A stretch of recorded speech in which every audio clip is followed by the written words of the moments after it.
Bismillah ar-Rahman ar-Rahim.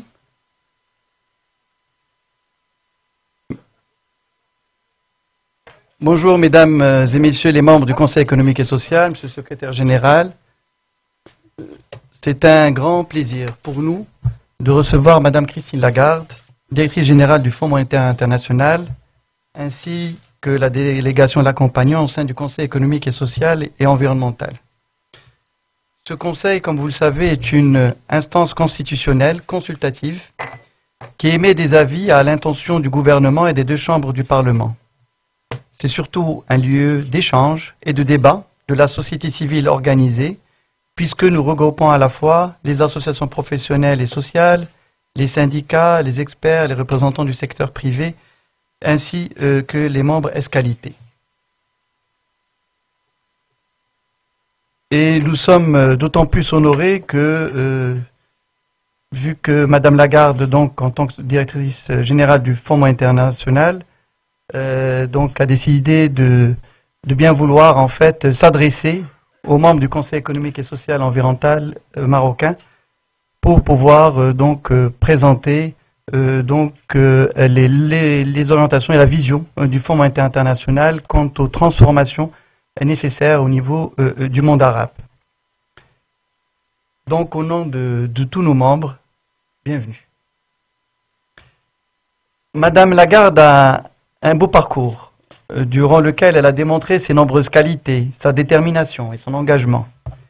Diplômée en droit et spécialisée en droit social, elle a occupé de hautes fonctions, dirigeant un des plus grands, sinon le plus grand cabinet d'affaires aux États-Unis, et en siégeant en tant que présidente dans plusieurs organismes, notamment dans la banque assurance. À partir de 2005, elle mettra ses compétences et son expérience au service de son pays, la France, en étant nommée ministre déléguée au commerce extérieur, puis en tant que ministre de l'Agriculture et des Pêches, et enfin en tant que ministre de l'Économie et des Finances, avant bien sûr de couronner son parcours par sa nomination en tant que directrice générale du Fonds monétaire international. J'ai eu le plaisir de côtoyer Madame Lagarde durant sa mission de ministre de l'Économie et des Finances. La conjoncture n'était pas des plus favorables, n'est-ce pas? Et c'est moins qu'on puisse dire. Devant la crise financière et bancaire, Madame Lagarde s'est distinguée par les réformes importantes qu'elle a pu engager, afin notamment de soutenir l'industrie, de booster les investissements publics, de soulager les trésoreries des entreprises. Et je tiens à dire, puisqu'on a eu l'occasion d'en parler au siège du FMI, que l'une des principales, des grandes réalisations qu'elle a faites a concerné la création du statut d'auto-entrepreneur, qui a été véritablement une des plus grandes réussites et qui a véritablement ouvert la voie à la création d'énormément d'emplois. Sans parler bien sûr des consortiums à l'export et du travail qui a été fait pour favoriser également donc la place de la France au niveau donc international. Sur le plan international, durant la présidence française du G20, Madame Lagarde a joué un rôle important en orchestrant différents sommets, négociations, en particulier concernant le plan de soutien à la Grèce, n'est-ce pas? Et alors que, je dirais, l'Europe se débattait avec la crise, notre région vivait à son tour les événements de ce qu'on a appelé le printemps arabe. Et je me souviens particulièrement parce que face aux inquiétudes potentielles des opérateurs français, Madame Lagarde a eu la gentillesse de nous accueillir à Bercy dans le cadre d'une rencontre avec les opérateurs économiques français, et qui a été pour nous une occasion d'expliquer le parcours spécifique donc que connaît notre pays, surtout suite au discours du 9 mars donc 2011 du souverain, et d'adresser donc un message de confiance à la communauté des affaires, message d'ailleurs qui s'est confirmé dans la réalité. Il n'y a pas que le Maroc, les pays émergents trouvés en Madame Lagarde et son action, que ce soit au sein de la conférence de Deauville, et qui a été très utile d'ailleurs pour le Maroc, ou aux commandes du Fonds monétaire international, une personne à l'écoute de leurs contraintes, afin surtout de lutter contre les effets de la crise en améliorant leur gouvernance économique. Une des pistes proposées justement pour notre partie du monde est de privilégier l'intégration régionale, et notamment Madame Lagarde, lors de la dernière rencontre qui a été organisée par la CGM concernant avec le patronat maghrébin, vous nous avez adressé un message très important, appelant donc à la réalisation de cette intégration économique maghrébine tant attendue. afin de trouver les sources de complémentarité et de devenir de véritables partenaires de développement. Vous avez également, à ce titre, exhorté les pays maghrébins à conclure un accord régional sur l'investissement. Pour notre part, en attendant cette intégration maghrébine que nous appelons de nos voeux et nous agissons pour ce faire, nous nous sommes attelés à développer la coopération sud-sud avec les pays de l'Afrique subsaharienne et la dernière visite du souverain, en fait, dans 4 de ces pays a montré véritablement, en fait, le potentiel qu'il y a en termes d'intégration régionale au niveau de cette partie de notre continent. Je tiens également à rappeler que Madame Lagarde a également soutenu notre pays pour obtenir la ligne de précaution et de liquidité du Fonds monétaire international.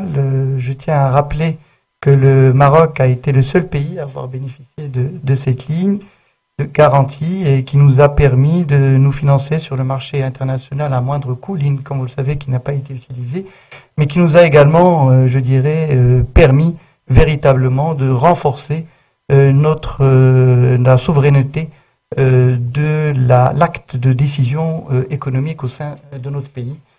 Et je tiens à rendre hommage à toute l'équipe du Fonds, M. Messeud, M. Dauphin, M. Derry, les équipes du ministère de l'Économie et des Finances, de la Banque centrale, qui ont permis véritablement, à travers l'accélération des réformes qui a eu lieu, de maintenir cette ligne.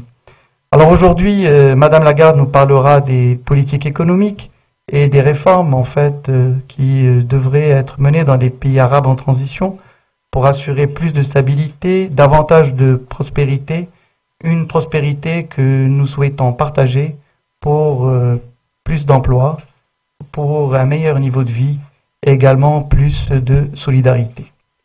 Donc, comme vous le savez, l'intervention de Madame Lagarde sera suivie par un débat avec les membres du Conseil économique et social et environnemental.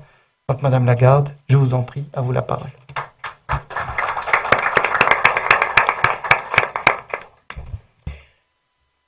Shukran, Monsieur le Président, et salam alaikum à vous tous. Je suis extrêmement heureuse de me trouver parmi vous.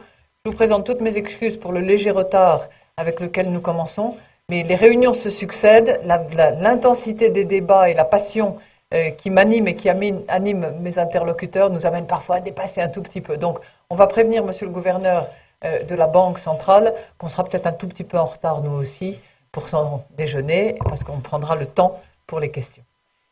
Je voulais vous dire, Monsieur le Président, que j'étais ravi de venir devant le Conseil économique, social et environnemental du Maroc.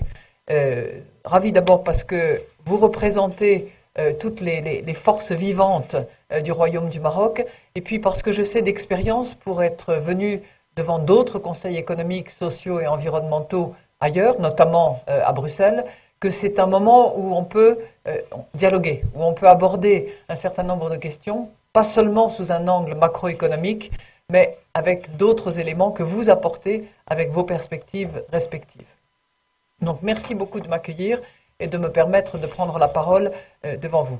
Je vais vous demander peut-être un tout petit peu de patience, parce que je réserve aujourd'hui au Conseil économique, social et environnemental un peu la primeur du message que je délivrerai à la conférence qui se tiendra à Amman dans quelques jours et qui est destinée à l'avenir économique des pays arabes en transition.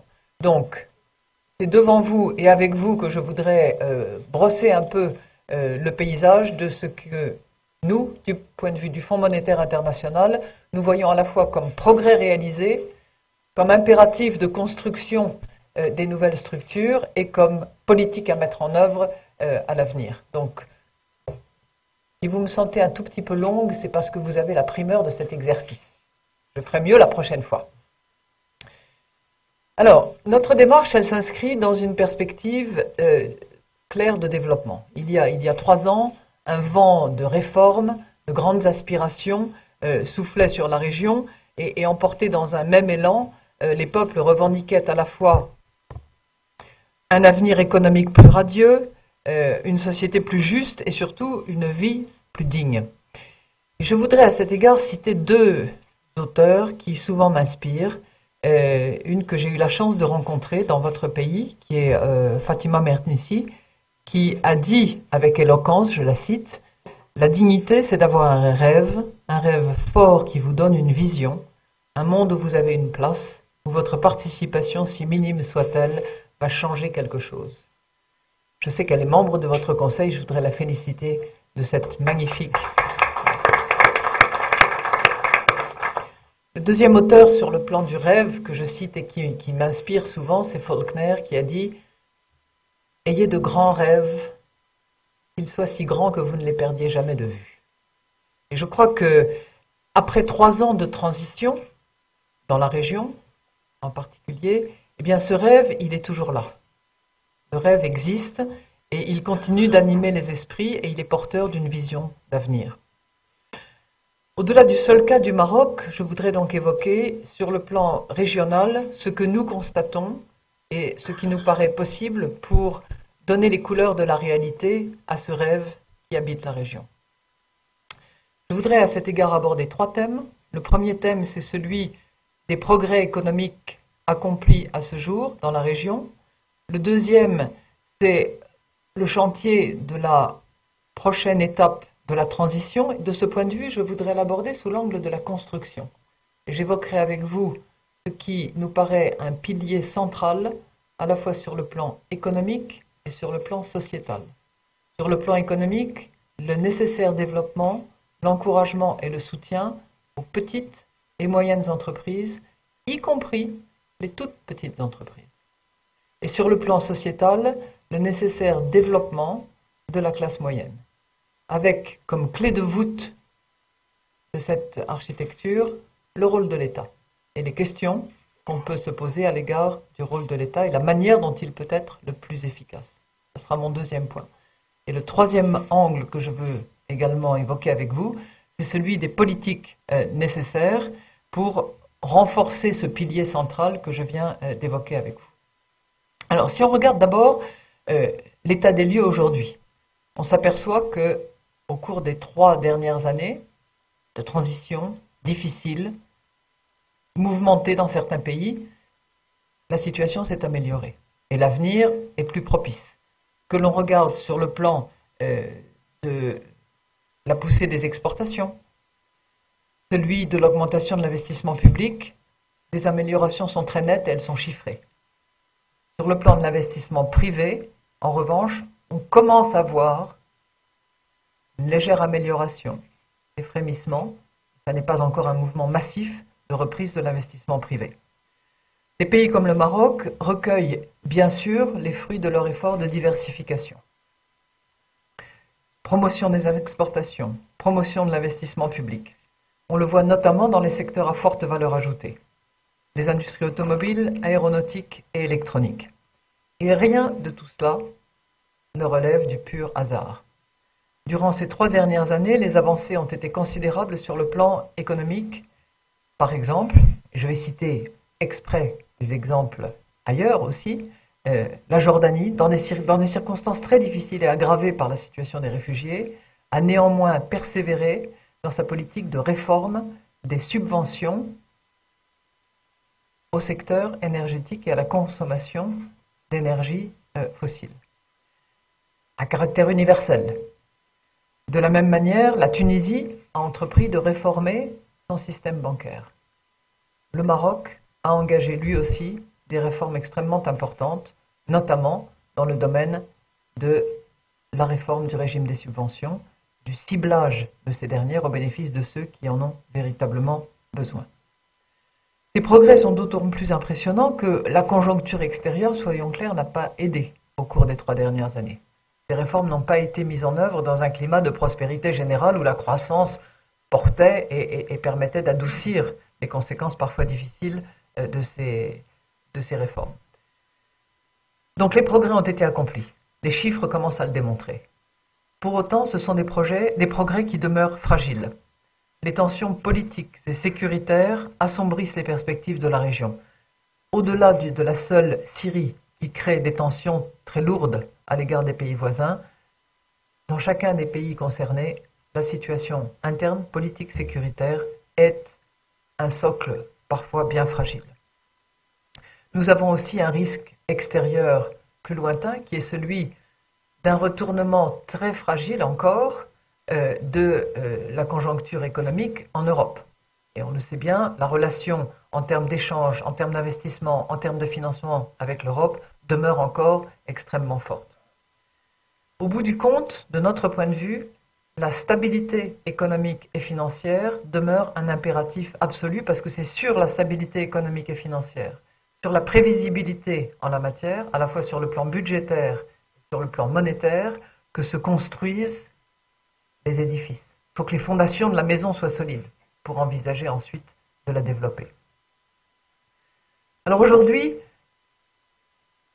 les pays arabes en transition, comme on les appelle, ou les démocraties startups, comme l'appelle le Premier ministre tunisien, eh bien, les pays arabes en transition font face à une crise de l'emploi aux effets dévastateurs, en ce notamment parce qu'elle touche tout particulièrement la jeunesse. Alors, on cite des chiffres et on dit, oh, bah, finalement, après tout, dans d'autres pays, les chiffres sont encore plus élevés, c'est peut-être pas si grave que ça. Si, c'est grave, parce que on est en moyenne au-delà de 26% pour les pays de la région. C'est-à-dire le double du taux moyen de chômage des populations.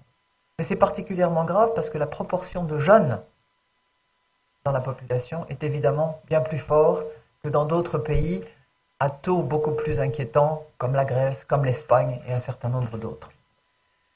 Et quand on parle des 3 millions de jeunes qui arrivent sur le marché du travail dans les pays arabes, on peut penser à deux choses, selon qu'on voit le verre à moitié vide ou le verre à moitié plein. On peut penser que c'est une malchance, parce que les conditions d'emploi sont telles, la croissance est telle que l'intégration ne se fera pas, que les jeunes auront du mal à devenir des citoyens à part entière, ou bien on peut regarder le verre à moitié plein et se dire que c'est un dividende démographique fort, et que si les politiques sont mises en œuvre, alors ce sera la richesse de cette région.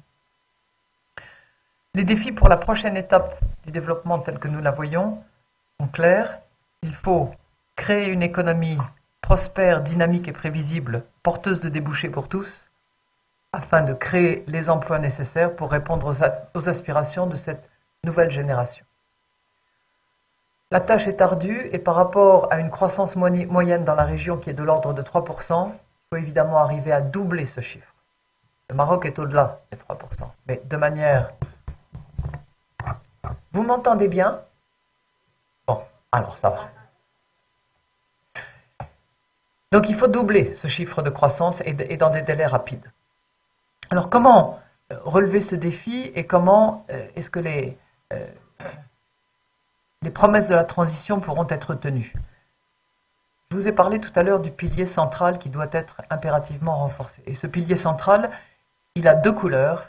Il a une couleur économique et il a une couleur sociale. On va d'abord regarder la couleur économique de ce pilier central, et c'est évidemment ce que j'évoquais tout à l'heure, c'est-à-dire le renforcement, le soutien des entreprises, et en particulier des toutes petites, des petites et des moyennes entreprises, qui constituent le ferment indispensable pour à la fois la création d'emplois et l'innovation. C'est l'épine dorsale d'une économie saine, et c'est la principale pourvoyeuse d'emplois. Or, le chemin qui reste à parcourir est considérable. Je vais citer quelques chiffres. Dans l'ensemble de la région, le nombre d'entreprises pour 1000 habitants est du quart seulement du chiffre moyen au sein des pays de l'OCDE. Un quart. Alors vous allez me dire, les pays de l'OCDE, ce n'est pas forcément ceux auxquels on veut se comparer. Mais si on regarde les pays d'Europe centrale, qui sont plus comparables, ou certains des pays d'Asie centrale, en termes de PIB par habitant, ou de seuil de développement, c'est plus comparable. Et bien là, à nouveau, le nombre d'entreprises pour 1000 habitants est inférieur de moitié au chiffre moyen d'Europe centrale ou d'Asie centrale. La structure industrielle actuelle, dans l'ensemble des pays de la région concernés, est déséquilibrée. Elle est déséquilibrée avec, en général, dans la plupart de ces pays, un petit nombre de très grandes entreprises, souvent protégées, souvent sous capitaux d'État, en tout ou en partie, et elle constitue évidemment le secteur formel. Et puis, à côté, une multitude de toutes petites entreprises ou de petites entreprises qui, pour nombre d'entre elles, pas toutes, mais pour nombre d'entre elles, fonctionnent beaucoup plus dans le secteur informel que dans le secteur formel. Cette situation, évidemment, n'est pas idéale. Et je vais vous dire pourquoi de mon point de vue. En général, les entreprises qui sont les grandes entreprises du secteur formel, sous capitaux en tout ou en partie d'État, sont en général assez protégées de la concurrence, pour des raisons de connectivité avec le tissu économique et social auquel elles appartiennent, pour des raisons de monopole parfois. Et dans ces conditions, un peu protégées de la concurrence, leur propension à innover est en général bien plus faible que celle des entreprises qui sont exposées au vent de la concurrence.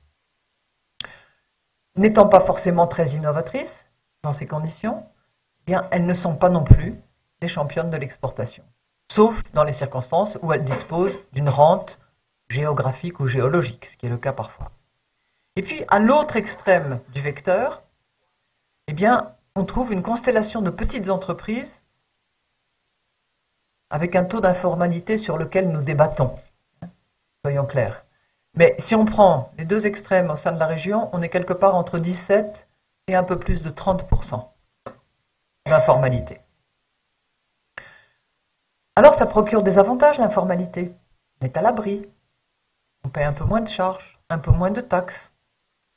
On reste en marge du périmètre réglementaire et fiscal. Mais quand on observe le mode de fonctionnement, la structure de ces entreprises du secteur informel, on s'aperçoit qu'elles disposent en général de moins de technologies, qu'elles ont moins de capitaux propres, qu'elles ont moins de main-d'œuvre qualifiée et qu'elles font moins d'investissements. Ça, ce sont évidemment pas des facteurs de compétitivité. Ça entraîne une perte de productivité, une perte de compétitivité, et je n'ai évidemment pas besoin de vous dire que ça ne concourt pas à l'équilibre des finances publiques, puisque, évidemment, c'est un facteur de déséquilibre. Alors, les pays de la région, pas seulement le Maroc, doivent évidemment donner aux entrepreneurs le moyen de mettre en œuvre, de mettre en valeur les idées novatrices, l'esprit créatif et l'innovation qui caractérisent la région. Et pour ce faire, clairement, la cohérence des politiques économiques et le dialogue dans le cadre de la recherche de la compétitivité constituent, de notre point de vue, des impératifs. Et je me réjouis à ce sujet de dialoguer demain avec les jeunes étudiants et les jeunes entrepreneurs que je rencontrerai à Casablanca pour entendre de leur part, à eux aussi, la façon dont ils envisagent les moyens de la compétitivité et de la productivité.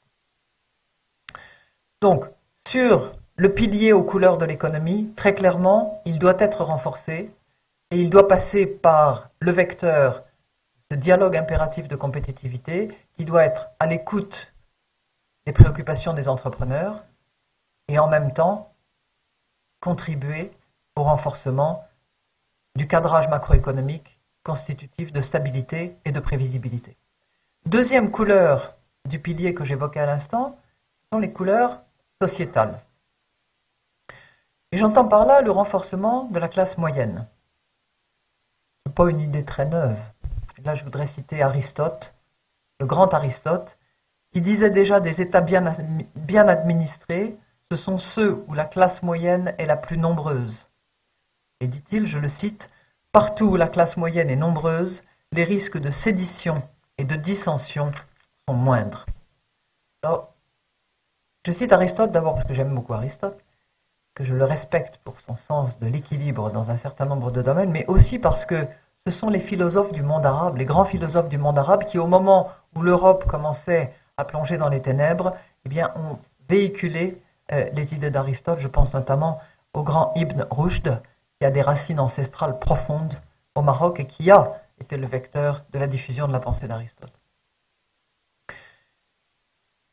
Ça n'est pas propre aux pays arabes, mais très clairement, dans de nombreux pays aujourd'hui, le sentiment est fort que la classe moyenne s'appauvrit, que la classe moyenne se réduit.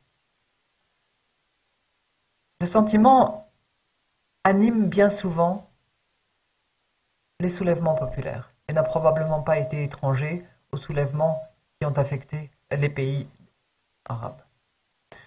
Dans beaucoup de pays tels que l'Égypte, la Jordanie ou le Maroc, la part de la classe moyenne dans la richesse sociale est plus faible aujourd'hui qu'elle ne l'était dans les années 60. Et la position relative de la classe moyenne ne s'est pas améliorée depuis les années 90, alors même que dans le même temps, vos économies connaissaient un taux de croissance important. Donc soyons clairs.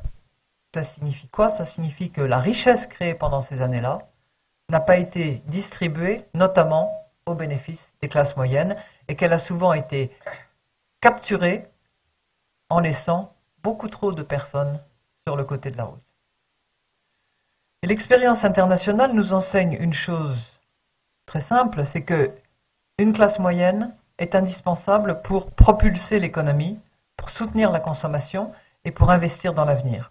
Une classe moyenne solide renforce la cohésion de la société, sa stabilité et sa prospérité, et de surcroît, on s'aperçoit aussi que la classe moyenne est en général le vivier des entrepreneurs. Les pays doivent donc donner à leurs citoyens les moyens de gravir l'échelle sociale pour s'affranchir de la pauvreté, rejoindre la classe moyenne et poursuivre leur ascension. Plus généralement, les politiques économiques, notamment budgétaires, mais également les politiques en matière d'éducation, en matière de santé, doivent veiller à ce que les fruits de la prospérité soient partagés pour favoriser l'éclosion des compétences. Voilà ce pilier aux couleurs économiques et sociales dont je voulais vous dire un mot. Permettez-moi maintenant d'évoquer rapidement le rôle de clé de voûte que peut jouer l'État. Et j'utilise le mot de clé de voûte à dessein parce que l'État doit jouer un rôle permettant de réaliser l'équilibre. Aujourd'hui, dans un certain nombre de pays, l'État est trop envahissant. Et le secteur public joue un rôle trop dominant. Alors, de là à penser que le Fonds monétaire international est un destructeur des services publics, non. Ça n'est pas ce que je suis en train de dire. Je dis simplement que dans son rôle d'équilibre, dans ce rôle de clé de voûte que l'État doit jouer, il y a des secteurs dans lesquels il n'a pas besoin d'intervenir. Il n'a pas besoin d'être l'employeur de premier et de dernier recours. Aujourd'hui, dans un pays comme le Maroc, l'emploi est à 90% du secteur privé et 10% secteur public. C'est pour ça que l'avenir d'un jeune qui veut entrer sur le marché du travail, ça doit être de rentrer dans le secteur privé, de créer sa propre entreprise peut-être, et pas forcément de devenir un fonctionnaire de l'État. Même si je crains, pas seulement d'ailleurs dans certains pays arabes, dans d'autres pays à économie très avancée, les aspirations des familles, les aspirations des jeunes, parfois c'est de rentrer dans la fonction publique. Et l'expérience internationale nous enseigne que dans le secteur productif notamment, cela ne conduit pas nécessairement au dynamisme économique et que ce n'est pas non plus nécessairement un chemin vers une société plus juste et plus inclusive. Et il est clair de notre point de vue que l'État doit se retirer de certains secteurs et s'impliquer au contraire dans d'autres. L'éducation, dans la santé. Il doit de notre point de vue offrir moins de subventions généralisées et plus de dispositifs de protection sociale de base, filet de sécurité pour ceux qui sont les plus exposés. Il doit réduire son rôle d'employeur pour devenir davantage ce régulateur impartial, indépendant, intègre, qui permet le respect des règles de fonctionnement de l'économie, afin de promouvoir un environnement propice à l'épanouissement du secteur privé, véritable source génératrice d'emplois. Alors permettez-moi maintenant d'aborder mon troisième point. Quelles sont les politiques qui permettront de renforcer ce pilier central avec cette clé de voûte de l'équilibre? Comme je le disais tout à l'heure en commençant, la stabilité macroéconomique est la base d'une réussite durable. Il s'agit de prendre, évidemment, les bonnes décisions en matière de politique budgétaire et de faire en sorte que les déficits ne contribuent pas à l'augmentation de la dette publique, qui menacerait la stabilité structurelle. Il s'agit non pas nécessairement de réduire massivement la dépense publique, mais d'orienter la dépense publique vers les politiques qui seront de nature à encourager l'accès de tous au marché du travail, à permettre l'éducation d'une façon qui soit propice à l'inclusion au sein de l'économie. Donc les investissements au profit de l'infrastructure, de l'amélioration des ressources humaines, de leur éducation et des systèmes de santé nous paraissent bien plus intelligents que des subventions universelles et généralisées sans distinction de revenus ou d'utilisation qui ont des effets pervers en accroissant tout un tas de mauvaises graines, si j'ose dire, à la fois sur le plan environnemental et sur le plan budgétaire. Je sais que les pays de la région s'associent pleinement à cette démarche et qu'ils enregistrent des progrès importants. J'en veux pour preuve, évidemment, les réformes qui ont été conduites par le Maroc. Ces 2 dernières années, le Maroc a réussi à réduire les subventions tout en augmentant la dépense en faveur des programmes destinés à faciliter l'accès des populations les plus pauvres aux services de la santé et de l'éducation. C'est dans cette direction qu'il faut continuer à aller de notre point de vue. Au-delà de la stabilité macroéconomique, renforcer le pilier central, ça veut dire aussi moins de rentes et une économie plus participative et plus inclusive. Et pour cela, il nous faut agir sur 3 fronts. Un environnement propice au secteur privé, créer des emplois pour les jeunes et appliquer les règles en totale impartialité. Alors, premier axe, promouvoir un environnement propice au secteur privé. Il s'agit d'abord de mettre en place un climat des affaires approprié avec une réglementation plus efficiente et une plus grande concurrence. Il y a beaucoup à faire de ce point de vue. À nouveau, je vous cite quelques chiffres. Près d'un quart des entreprises dans les pays arabes en transition voient les démarches nécessaires à l'obtention des permis et des licences comme une contrainte lourde sur leur activité. Normal? Non. C'est la proportion la plus élevée au monde. La bonne nouvelle, c'est qu'un certain nombre des pays de la région cherchent à simplifier, cherchent à améliorer ce régime. J'en ai parlé il y a quelques instants avec le ministre des Finances. Je lui racontais quelques anecdotes de ma vie personnelle en qualité de ministre des Finances. C'est très compliqué. Très compliqué d'arriver à simplifier. Et parfois, le vecteur de la digitalisation, l'utilisation de l'électronique, plutôt que du papier carbone et du crayon, ne sont pas forcément les remèdes à une bureaucratie excessive et à des routines qui ont été intégrées par la fonction publique depuis très longtemps. Deuxième vecteur qui peut également améliorer dans ce domaine, en ce qui concerne un environnement propice au secteur privé, c'est, dans un certain nombre de pays de la région, la réforme du droit de la faillite. Une réforme du droit de la faillite qui permette la continuation des entreprises, qui prenne en compte à la fois le respect des intérêts des actionnaires et des salariés, sans passer directement par la case liquidation. Un environnement propice au secteur privé passe également par un financement adéquat. À l'heure actuelle, la région a le plus faible pourcentage au monde d'entreprises disposant de lignes de crédit ou de prêt. Et moins de 10% de ces crédits vont aux petites et moyennes entreprises. Donc, la question du financement des entreprises est aussi un frein extrêmement important.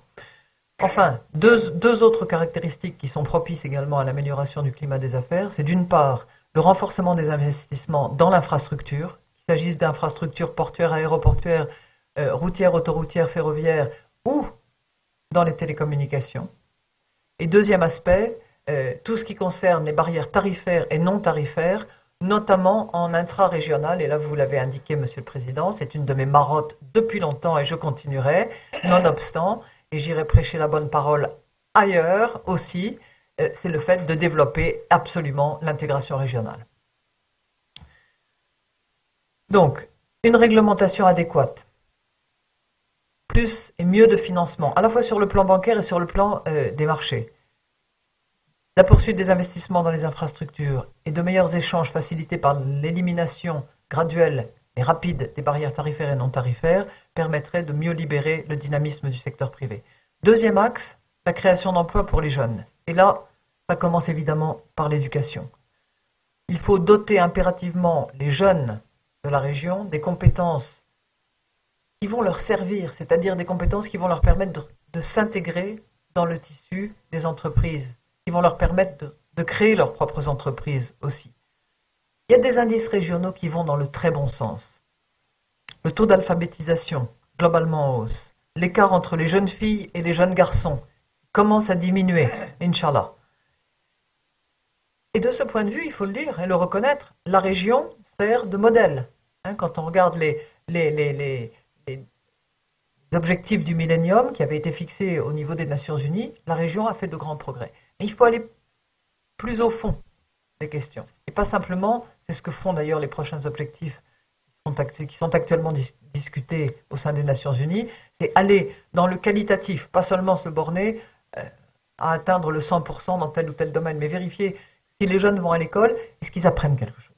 Et est-ce que ce qu'ils apprennent va leur servir ensuite à s'intégrer dans les entreprises?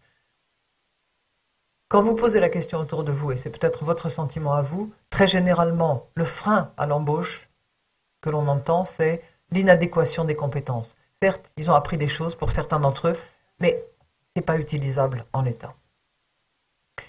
Et pourtant, la région a toujours été reconnue comme un foyer de sagesse et de savoir. Songeons à l'âge d'or des Almohades dans l'histoire marocaine, par exemple, lorsque les gouvernants finançaient les écoles, finançaient les grandes bibliothèques et voyaient le livre comme une ressource infiniment précieuse. Voilà. Cette universalité-là, ce goût pour l'éducation, il faut non pas le considérer comme simplement un héritage et une tradition, mais il faut impérativement le développer dans l'avenir. L'éducation, c'est bien. Le marché du travail et son bon fonctionnement, c'est encore mieux. Bon nombre d'entreprises, pas seulement d'ailleurs dans la région, mais c'est vrai dans la région, considèrent que la réglementation du travail aujourd'hui constitue un frein à l'embauche et un frein au juste équilibre qui doit régner entre, d'une part, les employeurs et leurs représentants, d'autre part, les travailleurs et leurs représentants. Et puis, je voudrais dire un mot sur ce deuxième axe, et j'en viendrai au troisième après, sur la participation des femmes. Dans le Moyen-Orient en général, l'écart entre la participation des hommes et celle des femmes dans la population active était près du triple, je dis bien du triple, de l'écart moyen observé, non pas dans les pays de l'OCDE, mais dans les pays émergents et en développement. Au-delà de l'impératif moral que constitue l'emploi et la contribution des femmes, il y a une raison élémentaire, tout simplement économique. Si au lieu du triple, je vous rappelle, il s'agit de la participation des hommes, la participation des femmes au marché du travail. Et au lieu du triple, dans les pays de la région, cet écart avait simplement été du double de l'écart constaté dans les pays émergents. Eh bien, l'économie de la région aurait produit 1000 milliards de dollars de plus, soit un gain annuel de près de 6 points de PIB. C'est quand même élémentaire, au-delà de l'impératif moral. Ah, merci. Je vois que les applaudissements sont un peu mesurés et que donc personne n'a vraiment envie de faire augmenter le produit intérieur brut de la région dans ses proportions. C'est quand même dommage, ça permettrait de créer tous ces emplois pour vos jeunes filles et vos jeunes fils. Ah, merci.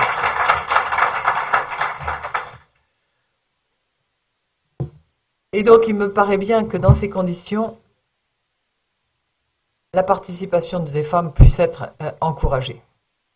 D'ailleurs, je l'ai cité tout à l'heure, Ibn Rushd lui-même déclarait, je le cite, « Traiter la femme comme un fardeau pour l'homme, c'est l'une des causes de la pauvreté. » Donc je crois qu'il faut multiplier ces opportunités et tout simplement augmenter le gâteau économique que constituent les sociétés. Alors, troisième et dernier axe, c'est le principe de l'impartialité de la règle. Appliquer la règle avec impartialité, c'est-à-dire fondamentalement faire respecter le principe de transparence et de bonne gouvernance. Parce qu'on peut avoir les meilleures règles possibles, on peut avoir les meilleures politiques du monde, mais si on ne les applique pas de manière impartiale, ça ne servira à rien. Et sans troisième axe, l'équilibre restera vacillant. Et puis on le sait, lorsque la gouvernance est fragile, la confiance est fragilisée. et on le sait aussi, c'est un principe belge que le président Van Rompuy m'a appris. La confiance, elle arrive à pied et elle repart au galop. Donc quand elle a disparu, c'est difficile de la faire revenir. Et puis une gouvernance fragile, ça peut miner aussi l'efficience de l'économie. Le fléau de la corruption ronge l'économie, dilapide de précieuses ressources. Par exemple, plus de la moitié des entreprises du Moyen-Orient et de l'Afrique du Nord déclarent avoir été invitées à verser des pots de vin, proportion nettement supérieure à celle des autres régions. Et je ne suis pas en train de blâmer, parce que c'est une démarche à deux sens. Il y a celui qui reçoit, il y a celui qui donne. Et dans les deux sens, c'est un frein à l'efficience économique. Donc la solution pour nous, elle passe par une plus grande transparence dans les secteurs publics et privés, notamment dans les mécanismes de marché public. Les gouvernements pourraient faciliter l'accès aux informations budgétaires et je sais que plusieurs pays travaillent dans ce sens. Le secteur privé a lui aussi besoin d'une plus grande ouverture sur le plan des données financières et doit se doter de normes d'audit et d'information qui soient plus rigoureuses. Nous avons également besoin de réglementations de qualité dont la mise en application soit systématique et prévisible. Des enquêtes font apparaître que les entreprises de la région perçoivent un traitement inégal, que la région souffre également de retard dans l'exécution des contrats. Bien entendu, pour améliorer la gouvernance et combattre la corruption, il faudra agir non seulement sur les textes, non seulement sur l'application rigoureuse de ces textes, mais aussi sur les cœurs, sur les esprits, sur la culture. C'est précisément là que, de notre point de vue, la société civile peut jouer un rôle important pour promouvoir ces normes plus rigoureuses. Dans tout le monde arabe, et bien au-delà, les citoyens exigent des règles déontologiques plus strictes dans tous les domaines de la vie économique. Et je voudrais vous dire qu'à cet égard, le Fonds monétaire international va de plus en plus vers les organisations non gouvernementales, vers la société civile, pour à la fois entendre ces voix, mais aussi parfois communiquer un certain nombre de nos messages par le biais de la société civile. Voilà ce que je voulais vous dire aujourd'hui. Esquisser rapidement pour vous ce qui nous paraît constituer ce pilier central fondamental aux couleurs économiques et aux couleurs sociales, maintenu en équilibre par la clé de voûte de l'État, qui doit impérativement rester impliqué et faire de la dépense publique dans les secteurs concourant à cet équilibre et concourant à l'éclosion de tous les talents, avec pour axe de politique l'ensemble des points que je viens d'évoquer, en ce qui concerne à la fois une réglementation prévisible et claire, une amélioration du climat des affaires, des mesures de nature à favoriser l'emploi des jeunes et une application transparente et impartiale de l'ensemble de ces règles. Dans tous ces secteurs, le Fonds monétaire international continuera à être à la disposition des pays de la région pour soutenir, aider, participer sous forme d'assistance technique, sous forme d'amélioration de l'environnement, et puis par des mécanismes financiers. Vous en avez cité un, Monsieur le Président, le programme de précaution et de liquidité. Alors vous avez dit curieusement, il n'a pas été utilisé par le Maroc. C'est vrai, le Maroc n'a pas du tout tiré sur le programme de précaution et de liquidité. Mais pour autant, moi je considère, et je crois que nous sommes d'accord là-dessus, le Maroc a utilisé avec une grande intelligence, un grand discernement, un mécanisme financier qui vraiment peut servir d'exemple. C'est quoi? C'est un régime d'assurance. C'est un mécanisme de précaution. Et c'est un signal vis-à-vis des investisseurs, vis-à-vis de ceux qui financent la dette ou qui refinancent la dette. C'est un indicateur de ce que le pays s'est engagé sur la voie de réformes importantes, respecte ses engagements budgétaires, et de ce point de vue, c'est un débiteur fiable. C'est un générateur de confiance, vous l'avez exactement dit. Donc, le FMI sera là, à disposition, et continuera à travailler dans le cadre de ce partenariat. Et ce n'est pas le FMI, c'est pas moi, c'est Lagarde, c'est 188 États membres. Chaque fois que le Fonds monétaire international intervient, les 188 États membres autour de la table sont consultés, travaillent, donnent leur avis, donnent leurs conseils, et sont indisponible. Merci, Monsieur le Président. Merci.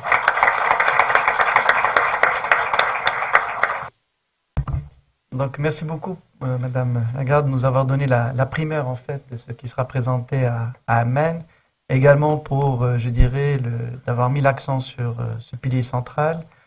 Et je dois dire que le Conseil économique et social et environnemental marocain a eu l'occasion de traiter beaucoup des sujets que vous avez eu la gentillesse de présenter, que ce soit la problématique de l'emploi des jeunes, la commande publique, comment l'utiliser en faveur des petites et moyennes entreprises, des très petites entreprises, l'égalité hommes-femmes sur le plan institutionnel, sur le plan économique, mais également aussi la meilleure gouvernance des services publics et d'autres sujets liés à la cohérence, je dirais, donc des politiques sectorielles pour une meilleure compétitivité, la compétitivité durable, donc beaucoup de thématiques qui versent dans le sens de vos propos. Donc je suis convaincu que beaucoup de nos membres seront très heureux de prendre la parole pour pouvoir, je dirais, interagir avec ce que vous venez de présenter. Donc la parole à nos membres.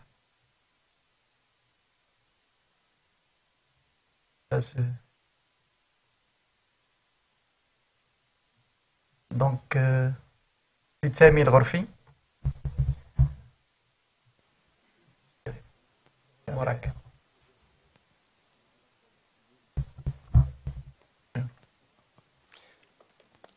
Sami, tu peux te présenter? Bien sûr, bonjour madame. Je suis chef d'entreprise dans l'éducation. Je voudrais d'abord vous remercier de vos propos et merci de nous donner l'occasion de cette avant-première. Vous me permettrez, je vais peut-être échanger avec vous sur 2-3 sujets qui m'ont interpellé. Le premier, c'est que vous êtes à Rabat et c'est certainement le point le plus proche du monde arabe, de New York ou de Washington. Et de ce fait, j'aimerais que vous ayez conscience que géopolitiquement, nous avons une position un peu particulière par rapport à la région MENA. Et que quelque part aujourd'hui, en tant que citoyen marocain, je me sens peut-être un peu plus africain qu'afghan ou pakistanais. J'ai même envie de dire un peu plus ivoirien et sénégalais que jordanien ou irakien. Et j'ai le sentiment que le regard macro est resté un peu classique et qu'évidemment on est pris dans des tendances régionales qui, si on zoomait un peu plus, montraient quelques spécificités. J'aurais rêvé, je rêverais que dans l'avenir, on considère mon pays dans sa verticalité entre l'Europe et l'Afrique, ce qui n'enlève rien à nos défis, ce qui n'enlève rien au rôle que doit jouer l'État dans sa dimension d'arrêter de la compensation et d'aller sur la dépense publique utile, etc. Donc je voulais échanger avec vous cette dimension africaine, d'autant plus que, comme vous le savez, l'audace du Maroc nous a amené à prendre, j'ai envie de dire, à tourner notre parabole vers l'Afrique et de regarder ce que nous pouvons faire. J'aimerais vous poser une question peut-être très complémentaire. Qu'est-ce que le FMI nous apporte d'innovant en 2014, après toutes les mutations qui ont été faites, et quelle opportunité nous pouvons regarder de près pour nous autres occidentaux de l'Orient? Merci. On prend une autre intervention.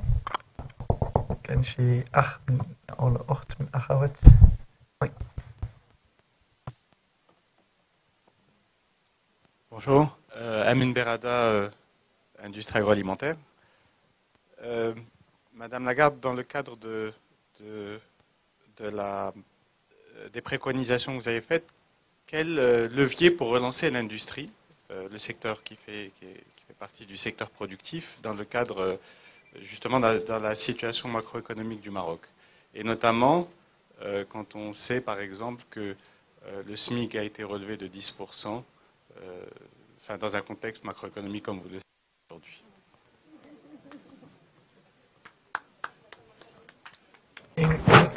Une troisième intervention, réaction? Oui, c'est Larbi. Oui. Oui. Madame Lagarde. C'est de ce côté. Éloigné de. Éloignez-vous. Oui, je vous remercie de votre présentation, Bilal Al-Harbi, de l'industrie automobile. Quand on regarde toute l'approche qui est très intéressante, qui est passionnante, et puis en même temps, on regarde de ce qui est, disons, d'autres réflexions d'économistes. Je fais référence au livre de deux économistes de MIT sur Why Nations Fail. Et puis on regarde un peu tout le côté du temps. Le temps, bon, c'est bien au niveau de la réflexion sur vraiment les transformations, sur le support, mais le temps, et quand on regarde toutes les comparaisons qui ont été faites, on regarde la question de tout l'historique des nations, de comment ils ont pu quand même arriver à un niveau de développement qui est intéressant en tenant compte du côté social et du côté économique. Et là, je reviens également au niveau des ressources. Quand on voit tout ce qui est demandé dans un plan comme pour le Maroc, et je reprends un petit peu ce qui a été fait pour les pays de l'Est depuis la chute du mur de Berlin, de regarder toutes disons, le support qui a été donné par Bruxelles à ces pays-là, et au niveau, on parle de dizaines de milliards d'euros, pour vraiment uniquement réaliser les réformes. On sait que plusieurs pays sont aujourd'hui loin, disons, d'une mise à niveau complète. Alors comment vous voyez cet écart important entre vraiment le plan, la réalisation et toute la réflexion stratégique d'autres pays, des comparaisons de benchmarking avec les autres pays, et qu'est-ce qu'on peut dire donner comme idée innovante, idée au pluriel bien sûr, innovante pour permettre vraiment au Maroc de tenir compte de ces éléments-là et d'arriver plus vite. Merci. Il y a Madame Hejboua. Elle est ouf. Ah oui. Bonjour. Tout d'abord, en fait, je suis membre du conseil, experte dans la catégorie des experts, et je suis ancien entrepreneur aussi. Je voudrais tout d'abord vous féliciter pour votre présentation qui nous a beaucoup éclairé par rapport à un certain nombre de sujets. Je voudrais également vous remercier d'avoir cité l'égalité hommes-femmes et ses impacts sur la croissance et sur l'économie des pays. Étant donné que je travaille actuellement dans le groupe de travail qui prépare le rapport sur l'égalité hommes-femmes dans la vie économique, et étant donné qu'on est convaincu que cette égalité va certainement participer à l'amélioration de l'économie du pays et la croissance du pays également, je voudrais savoir quelles seraient vos recommandations par rapport aux meilleures pratiques sur l'international par rapport à ce sujet-là. Quelles seraient les recommandations qui puissent nous aider à atteindre cette égalité dans la vie économique et notamment dans l'entrepreneuriat et dans l'économie sociale et solidaire. Nous savons tous que dans l'emploi, ce qu'il faut faire, mais sur un certain nombre de volets, nous avons vu que le modèle européen n'est pas forcément le meilleur dans le monde, qu'il y a encore beaucoup de choses à rattraper, mais le modèle de pays nordiques est encore un modèle à prendre en compte. Et un certain nombre de pays émergents aussi ont pu réaliser cette égalité, ce qui a favorisé un certain nombre d'évolutions de leur économie et du PIB national. Je vous remercie. Oui, merci Monsieur le Président, parce que ce sont de bonnes questions et je vais essayer de répondre brièvement à chacune d'entre elles pour que d'autres puissent poser aussi leurs questions. Sur la verticalité contre l'horizontalité, merci de souligner ce point et je pense qu'on doit effectivement être un peu plus attentif à la verticalité d'un pays comme le Maroc et ne pas systématiquement avoir des comparatifs qui associent au sein d'une même région, tout simplement parce que notre département, au sein du Fonds monétaire international, est organisé comme ça. Hein, c'est le département que dirige Massoud et le département des pays du Moyen-Orient, et comprend d'ailleurs à ce sujet, puisque vous l'avez mentionné, le Pakistan, l'Afghanistan et quelques autres. Mais vous avez raison, j'entends bien ce message, et je crois qu'on doit, en tout cas sur le plan de l'analyse, regarder aussi en verticalité. Merci donc de l'avoir souligné. Vous m'interrogez sur voilà, qu'est-ce que le FMI peut faire? Bon, je peux vous dire qu'en tout cas, on n'est pas au chômage en ce moment, et que si on n'est pas au chômage, c'est qu'on doit fournir quelque part un peu de valeur ajoutée. Donc, à l'égard du Maroc en particulier, je pense que dans le domaine de l'assistance technique, qu'il s'agisse d'un certain nombre de domaines à la fois budgétaires, d'amélioration du cadrage budgétaire, qu'il s'agisse en matière de politique monétaire, d'amélioration et de transition. Je crois qu'on peut aider. Je vous citerai 2 exemples. Et où je crois que le Fonds monétaire international a une valeur ajoutée particulière, parce qu'on a accès aux travaux, aux réformes, à l'exécution des programmes de très nombreux pays. On fournit de l'assistance technique dans plus de 150 pays au monde aujourd'hui. 2 exemples. La réduction ou l'élimination des subventions aux énergies fossiles. Vous avez peut-être l'impression que c'est une marotte chez moi, mais il se trouve qu'on a examiné ce que 27 pays avaient fait. Donc c'est la réalité pratique de leurs réformes. Ceux qui ont réussi, ceux qui ont échoué, pourquoi ça a marché chez les uns, pourquoi ça a échoué chez les autres, et quels sont les moyens à mettre en œuvre pour que celui des pays qui veut mettre en place cette politique réussisse. Voilà un domaine sur lequel le Fonds monétaire international a une expertise que personne ne peut fournir. De la même manière, on est en capacité aussi de comparer ce qui se passe dans différents pays. Et vous parliez tout à l'heure de l'Afrique. Quand on voit par exemple le travail d'intégration qui a été réalisé par un pays comme le Rwanda, avec toute une série d'autres questions bien sûr, on s'aperçoit que cet exemple-là, on peut l'utiliser et on peut le faire valoir par rapport à d'autres pays.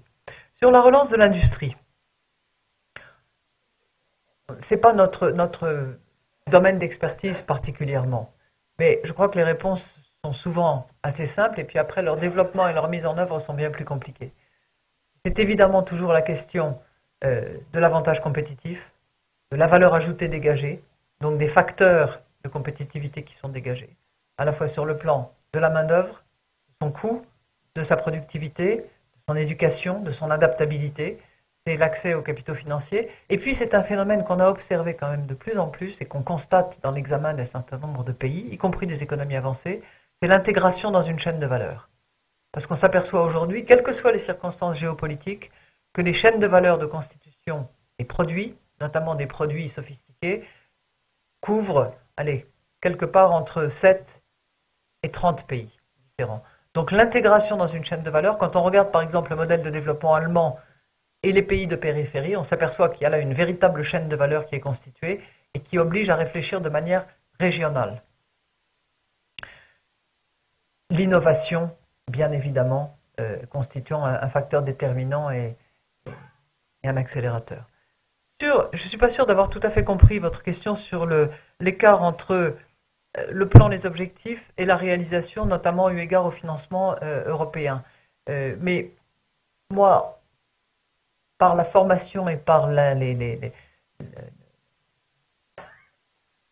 foi que j'ai dans ces principes, je crois que la transparence et le principe de accountability, qui est bien difficile à traduire dans...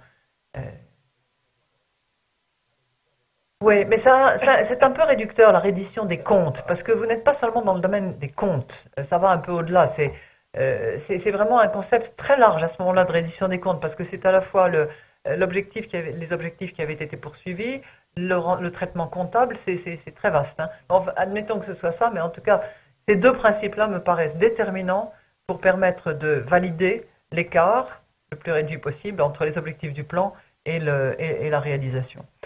Sur l'égalité homme-femme, je vais vous donner un exemple, parce que les exemples pratiques parlent beaucoup mieux que les grands principes. Qu'est-ce qui marche? le premier impératif, de mon point de vue, il est là-haut. C'est-à-dire qu'au plus haut niveau de l'État et de la hiérarchie, dans toutes les organisations, il faut que les leaders, croient dur comme fer au principe et qu'ils fassent vivre cette détermination. Je vous donne l'exemple du Japon. Circonstances complètement différentes. Le Japon a une population vieillissante, un vrai problème de disponibilité de main-d'œuvre et un vrai problème d'intégration de la femme japonaise dans le marché du travail japonais. On a fourni une étude aux autorités japonaises, puis on est allé faire le service après-vente de l'étude.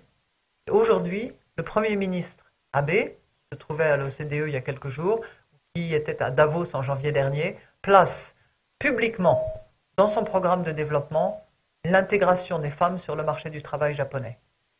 Deuxième exemple de ce qu'il a fait, je ne veux pas l'ériger en modèle parce que c'est toujours comme ça que ça marche. Il faut que le chef y croie, que les chefs y croient et qu'ils le disent. Une fois que vous avez ça, c'est déjà considérable. Après, comme toujours, c'est une question d'argent. C'est-à-dire qu'il faut mettre des moyens budgétaires pour créer des crèches, des centres d'accueil pour les enfants. Parce que les parents ne peuvent pas forcément tous les deux au même moment se rendre disponibles. Puis il faut regarder des détails très pratiques. Je vous donne un exemple. Fiscalité.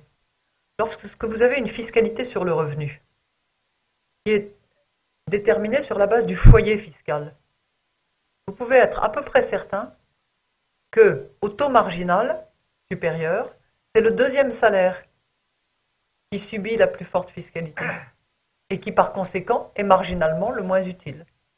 Donc, il n'encourage pas la participation du deuxième salaire dans le foyer fiscal au fonctionnement de l'économie. Assujettir à l'impôt sur le revenu sur la base de la personne fiscale et non plus du foyer fiscal est une avancée de ce point de vue-là. Voilà. Alors, on a 4 interventions. Donc, Madame Msaleh.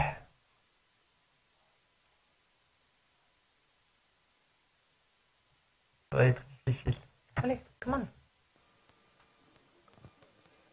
Run. Vite. Allez. Madame la directrice générale, Myriam Ben Salah Chakroun, présidente de la CGM.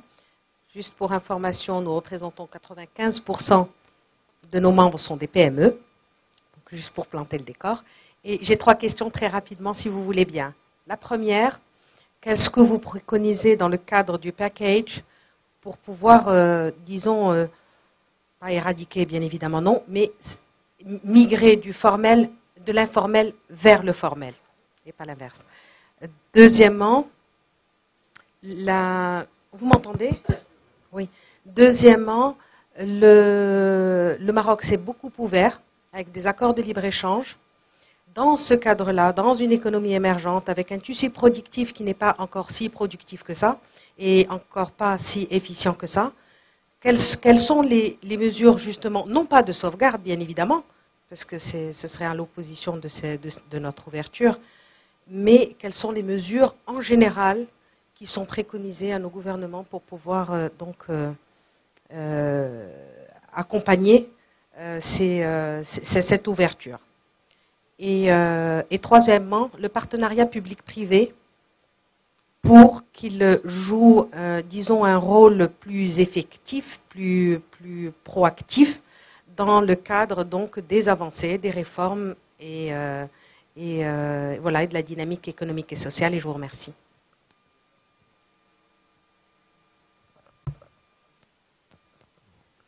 Merci. J'ai 3 points.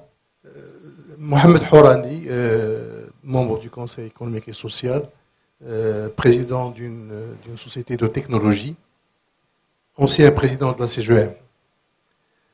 Premier point, en fait, quand on parle du printemps arabe, comme il souligné qu'il y a un paradoxe, c'est qu'il a eu lieu après une décennie extraordinaire en termes de croissance, en termes d'amélioration des indicateurs du développement humain, etc. Donc on doit se poser la question sur qu'est-ce qui fait la différence pour avoir une meilleure stabilité. Et je pense qu'il faut quand même qu'on parle de gouvernance. Et je pense de la gouvernance à 2 titres, à 2 niveaux. Bien sûr, dans chacun des pays concernés, mais également la gouvernance internationale pour les systèmes financiers, pour l'économie numérique, etc., qui sont des questions qui sont posées aujourd'hui de manière très très claire. Le deuxième point, par rapport aux piliers centraux, donc il y a les PME et les TPE, effectivement c'est ce qu'il faut encourager, mais je pense qu'il faut quand même dans des pays comme le nôtre, également travailler pour créer des champions nationaux. Parce qu'on ne peut pas avoir un tissu de PME, TPE sans, je dirais, des locomotives qui vont le tirer et qui vont lui permettre de se développer, que ce soit au niveau du marché local ou là au niveau du marché international. Par rapport à l'autre pilier central, qui est la classe moyenne, je pense qu'on parle beaucoup, bien sûr, du rôle de l'individu, on parle du rôle de l'État, de l'entreprise, etc. Mais il y a une dimension importante dans les pays arabes qu'il faut absolument souligner, qui a encore une valeur, c'est la famille. Donc par rapport à la solidarité, par rapport à beaucoup de choses, même sur le plan économique, le travail non rémunéré parce qu'on travaille pour la famille. Et je pense que c'est une dimension qu'on doit prendre en compte dans toute réflexion par rapport à une politique économique, une politique sociale. Le troisième point, c'est par rapport au rôle de l'État. Effectivement, donc je suis tout à fait d'accord que l'État doit être plus régulateur qu'employeur. Et en fait, la grande question, c'est comment. Je pense que c'est ça le plus difficile. Et je voudrais aussi donner un avis là-dessus, vous demander votre point de vue sur cet avis. C'est tout ce qui est, je dirais, externalisation des services qui sont aujourd'hui offerts par l'État vers justement ces PME, PMI et grandes entreprises aussi, dans le cadre de contrats PPP, etc. Je pense que c'est quelque chose que le FMI doit encourager, parce que ça permet je dirais, à l'État d'avoir moins de charges, donc moins de problèmes budgétaires, etc. Et ça permet d'alimenter le secteur privé qui devient plus important et donc plus employeur, etc. Et je voudrais terminer en parlant par rapport à tout ça, donc ce rôle d'État régulateur, et vous l'avez bien dit, vous avez parfaitement raison, il faut que la dépense soit orientée. Et justement, je pense que l'économie numérique est un secteur extraordinaire qui se pose dans le monde entier, et je pense que des pays comme les nôtres doivent avoir une part du gâteau. Et je pense que nos gouvernants doivent absolument encourager l'économie du numérique. Et donc l'innovation, d'autant plus que le chômage touche beaucoup plus les diplômés supérieurs que les autres. Donc nous avons des têtes, donc il y a de quoi faire quelque chose dans ce nouveau domaine. Merci. Madame Hakima Neji.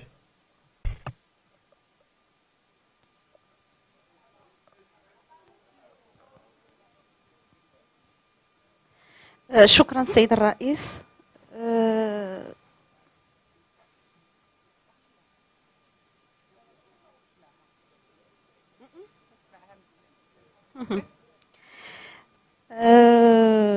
السيدة لاغارد ابتدأت بالحلم وعرجت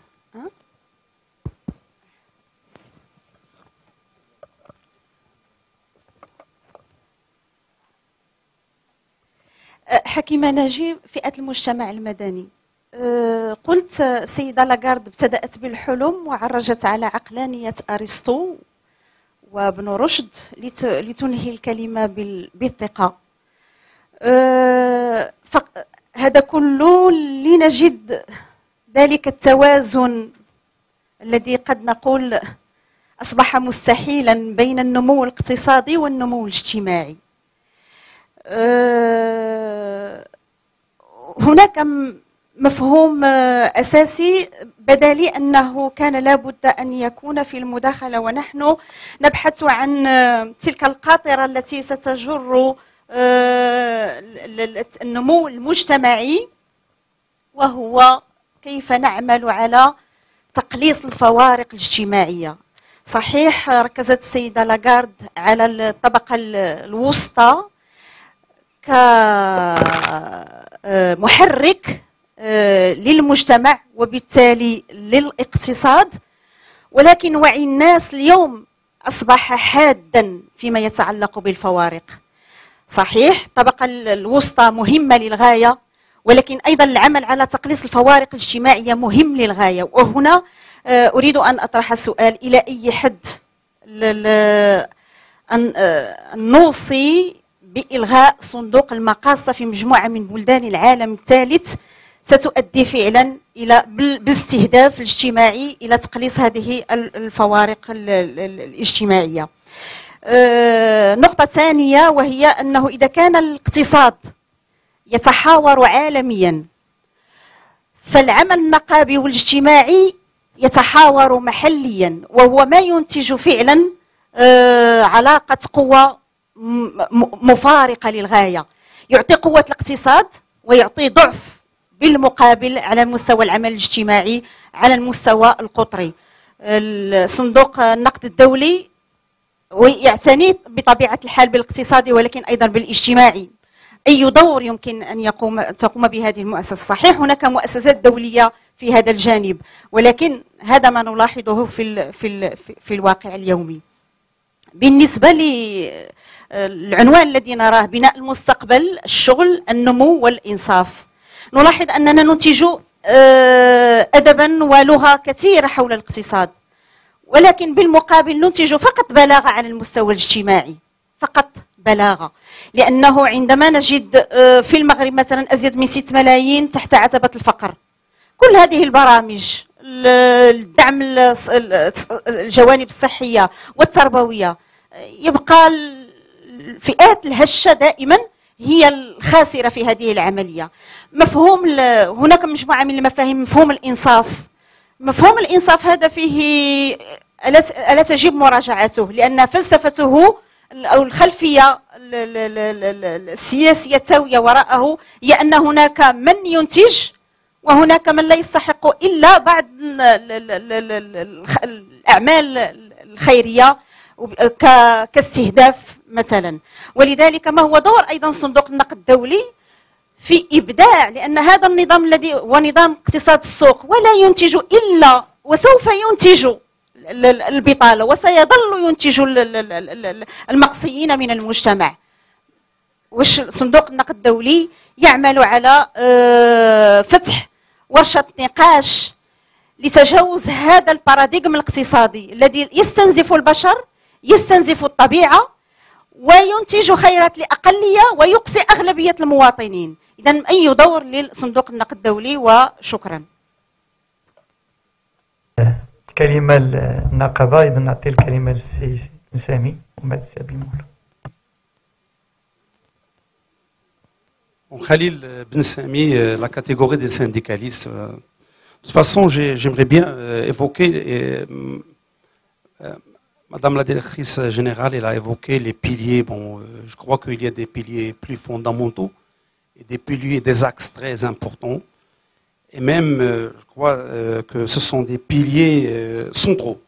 Là, je parle en l'occurrence de la démocratie, l'état de droit et le dialogue social. Donc, je crois que malgré votre intervention très, très développée et très pointe, mais je crois que ce sont des piliers qui n'ont pas été évoqués partiellement. Bon, et surtout, ce sont l'origine de la non-répartition, soit de la non-répartition, la bonne répartition de la richesse, qui affaiblit la classe moyenne. Vous savez mieux, madame, parce que maintenant, même les patrons ici au Maroc, ils refusent même d'augmentation de salaire de 3 dirhams par jour. Hein. Surtout, nous avons plus que 6 millions de pauvres ici au Maroc, et nous avons plus de chômeurs qui dépassent 1 million et 141 000. Alors, ce sont des chiffres officiels, mais la pauvreté, comme on l'a perçu dans les rues, comme on le voit dans ce pays, elle est plus que elle est plus claire que les chiffres. D'accord. Donc, je crois que ici, on doit pour chercher la cohésion sociale et pour chercher le développement durable, soi-disant des humains. Donc, on doit avoir une vision plus humaniste. Et merci. Alors, باقي لنا 3 دقائق. إذن كان السي عبد المولى كان طالب الكلمة وعندي تدخل آخر اللي غناخذ، ميمكنش ناخذ أكثر. السي خديري. شكرا. دونك السي عبد المولى.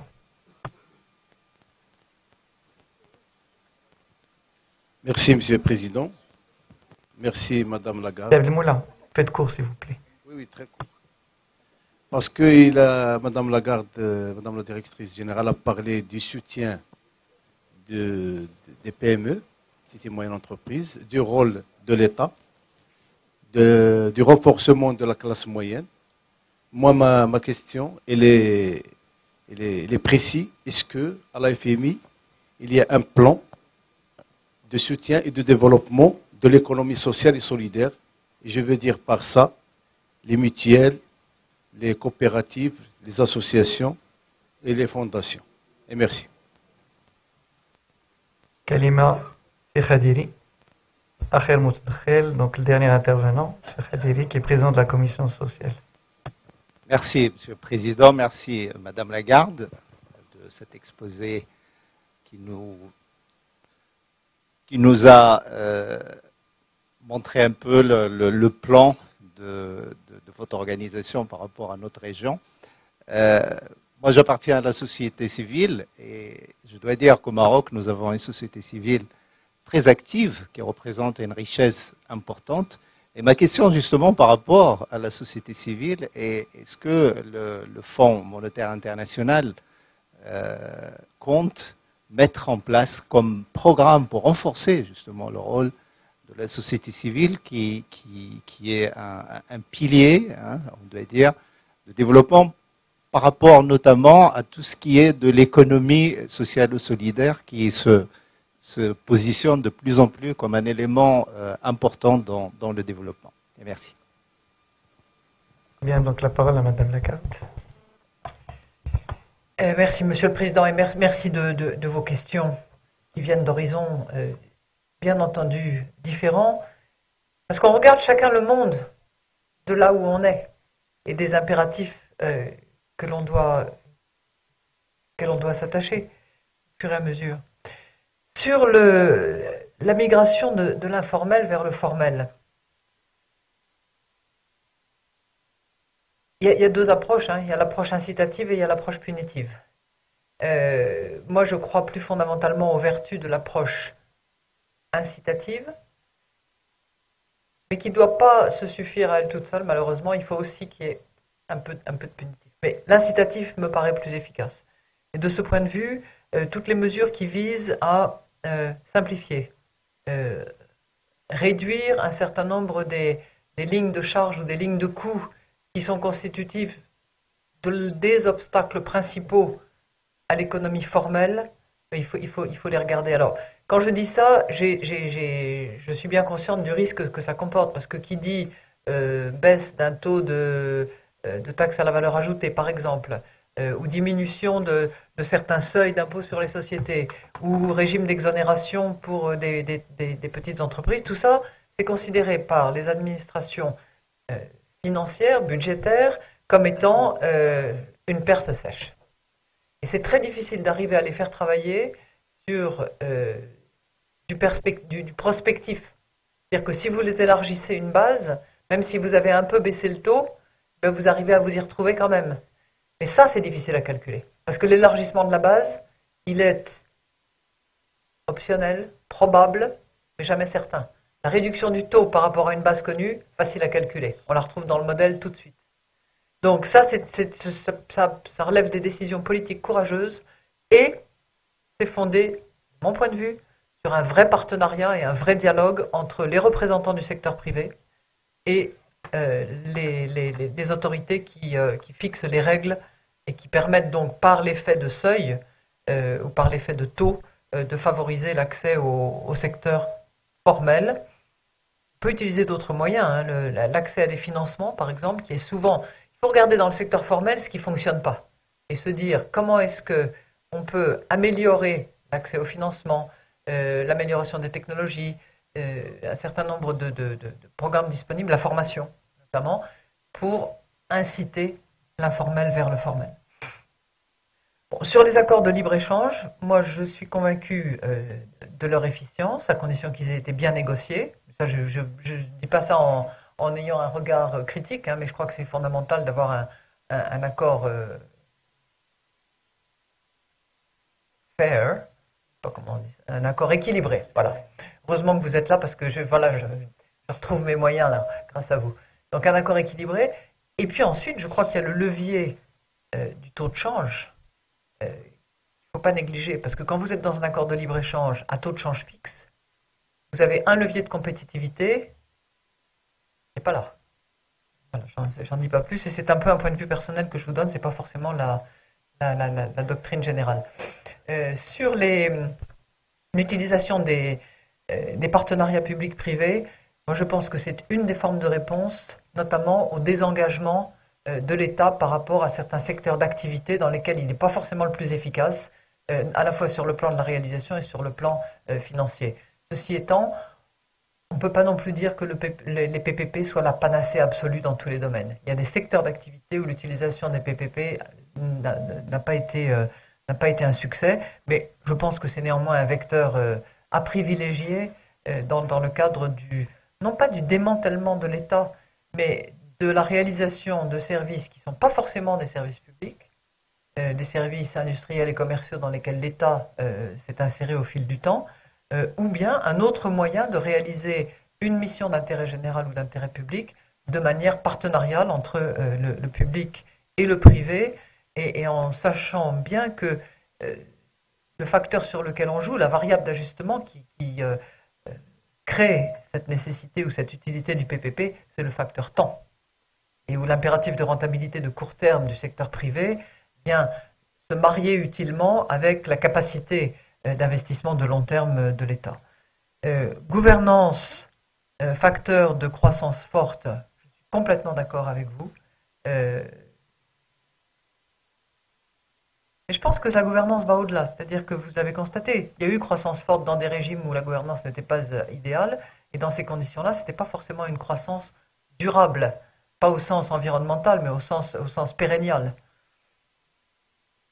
Des champions nationaux, oui bien sûr, à condition que ce soit des vrais champions nationaux, c'est-à-dire qu'ils puissent aller jouer dans la cour des autres champions nationaux et qu'ils puissent affronter la concurrence internationale, mais en étant quand même aussi conscient qu'en général, ces champions nationaux ont moins besoin de l'encouragement, du cadre de soutien de l'État. La prise en compte du facteur familial, vous avez sans aucun doute raison. Donc j'ai du mal à trouver des sujets de désaccord avec vous, monsieur, et je pense que vous avez déjà fourni un certain nombre de réponses aux questions que vous avez évoquées. Alors, tout à l'heure, madame, vous avez évoqué l'impossible équilibre entre croissance économique et développement social. Moi, je vois la chose sous un autre angle, c'est que on ne peut pas avoir de développement social si on n'a pas de croissance économique. Donc, il faut trouver les points de passage qui les rendent mutuellement compatibles. Mais l'un sans l'autre n'est pas possible. S'il n'y a pas de croissance économique, comment est-ce qu'on développe? On ne développe pas. En revanche, pour parvenir à du développement social sur la base d'une croissance économique, il faut avoir des facteurs de répartition, il faut avoir des mécanismes d'allocation des richesses, si vous voulez, qui soient propices à la poursuite d'une croissance économique. De ce point de vue-là, et je réponds ainsi aux deux questions en même temps, le rôle du Fonds monétaire international, ce n'est pas de se substituer à des organismes comme l'Organisation internationale du travail. Ce n'est pas de jouer le rôle des organisations syndicales internationales. La mission qui a été confiée au Fonds monétaire international en 1944, c'était de rassembler le plus grand nombre de pays pour renforcer la stabilité financière. Voilà, ça c'est la mission, c'est le cœur de la mission du FMI. Et dans ce cadre-là, on est évidemment amené, surtout si on est un peu progressiste, comme je souhaite l'être et comme je le suis, à regarder d'autres pans. Et c'est dans ces conditions qu'on a notamment publié dans les semaines dernières une étude très intéressante sur les politiques fiscales et la réduction des inégalités. C'est dans ces conditions aussi qu'on a examiné l'efficience économique des politiques de redistribution. Pourquoi on a fait ça? Pas pour le plaisir d'étudier les inégalités. Il y a des gens très compétents ailleurs qui font ça très très bien et qui font des grandes publications. Mais tout simplement parce qu'il nous est apparu que compte tenu de l'aspect croissant des inégalités, eh bien, ce facteur avait une dimension macroéconomique et devait être étudié dans le cadre de la mission qui est la nôtre, qui est celle de la stabilité financière. Donc à cet égard, nous travaillons aussi sur ces questions-là et on apporte l'éclairage macroéconomique qui nous paraît nécessaire. Pour autant, le FMI n'est pas indifférent aux questions sociales, pas du tout. Quand, par exemple, on fait un certain nombre de recommandations pour éliminer graduellement les subventions aux énergies fossiles, on le fait en étant extrêmement attentif aux populations les plus exposées, à ceux qui souffriraient de l'élimination de ces subventions et qui n'ont pas les moyens d'assurer la contrepartie. Donc, dans la façon dont nous dessinons ce genre de programme, dans la manière dont nous sommes attentifs, par exemple, lorsqu'il s'agit de réformer un régime de retraite, nous sommes attentifs tout particulièrement aux petites retraites pour les garantir, pour ne pas les toucher. Là aussi, on est quand même attentif aux aspects sociaux des conséquences économiques, de mesures qui sont toujours difficiles.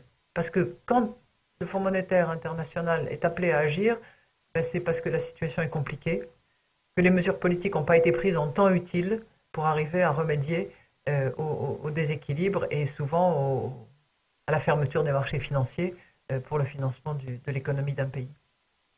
Voilà, je pense que j'ai à peu près tout traité, Monsieur le Président.